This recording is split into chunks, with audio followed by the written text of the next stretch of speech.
So the first question I've got for you this morning, Sarah, is what do you like about your work? Well, I'm a career and life coach, and I'm also a lecturer in coaching.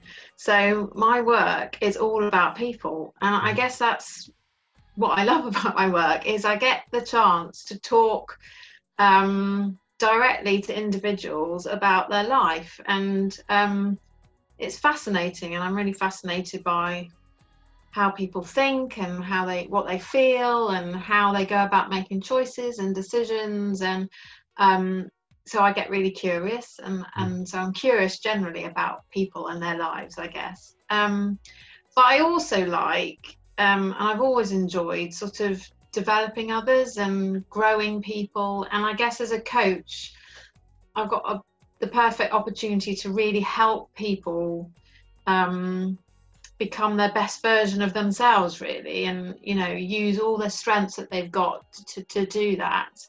And a lot of the time it's helping them to find ways to get around challenges that they might have got or obstacles in their way, and get a bit creative with the solutions to that, and supporting them and encouraging them and nurturing them through that process. And I think that's what comes naturally to me, and so it's using the skills that I've got in the best possible way, really. That's why I like my work. Fantastic. So the second question I've got for you is, how did you start out? How long have you got? No, well, cut a long story short, I did geography at university, and that was just because I loved the subject. I had no plans as to what I was going to do with that after university. And then when I left, I still really didn't know what I wanted to do, and I kind of looked to people around me, and my dad had joined a big firm, so I thought, well, that's obviously the thing to do. So I joined a big firm on their graduate recruitment scheme, and it was good fun, and I basically said yes to every opportunity that came along, and I got to do a bit of marketing, a bit of IT, a bit of finance, a bit of HR. But I always felt like a bit of a round peg in a square hole. I joined a really large engineering company, and I noticed that my softer skills were kind of not really fitting in necessarily. I didn't really know what to do with me. So I ended up there as a business change manager, which with hindsight was really useful, because I was sort of enabling change through the business.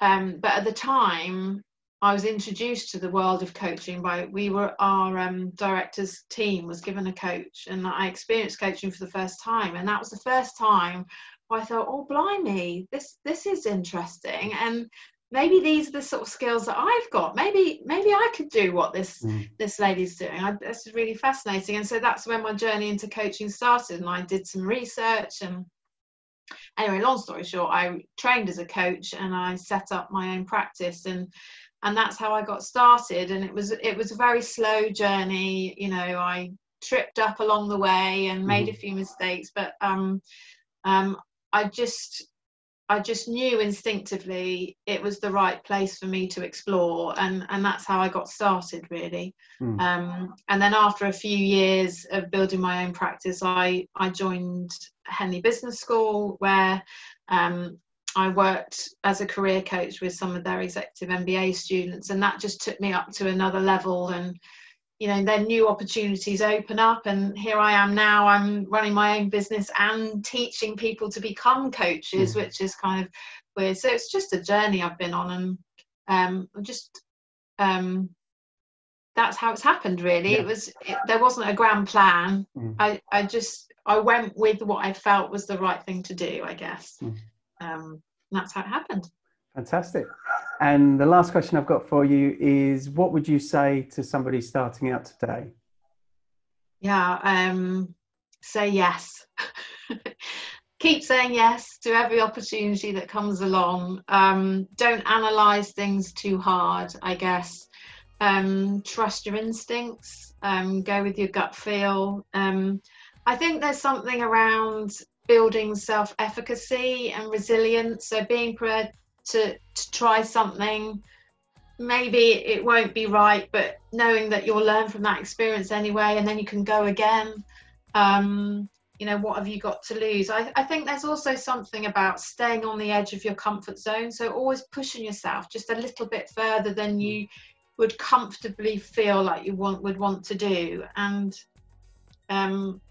not giving up, you know, just sort of working really hard on what you love, and sort of almost don't take no for an answer. I think really just keep going, and also being focused on your self-development, I think, is really key. There's no one else out there other than you that can really take ownership for that. And the more you keep growing and learning and developing, the more opportunities you'll find will open up. So look at every opportunity as a chance to learn, really, I think. And yeah, be open-minded to what the opportunities might bring, I think. Yeah, try, give it a go.